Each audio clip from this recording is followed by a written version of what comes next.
Welcome to Not Milk Never Milk. Subscribe if you're lactose intolerant. You begin now. Start with clean, dry hair because residue slows locking. Take 1 2-inch sections and secure unused hair with clips. This preserves natural parting. You'll twist each section gently and palm roll to encourage tangles rather than force uniformity. This is freeform, so vary pressure.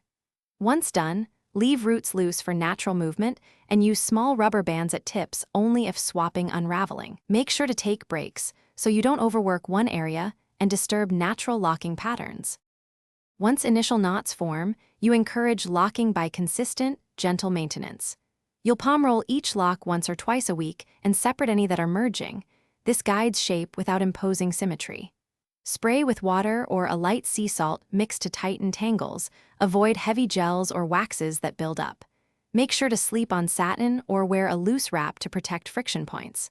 Over time, natural shedding and palm rolling create thicker freeform dreads while keeping your scalp healthy. To finish, you focus on maturation.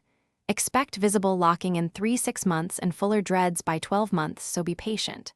Once done, trim excessive frizz at the tips rather than over-manipulating roots, and use a small crochet hook sparingly to tuck persistent loose hairs.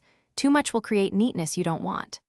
If you encounter odor or dampness, treat with a diluted apple cider rinse well, and dry completely. Otherwise, maintain light weekly checks and avoid heavy products that stall forming.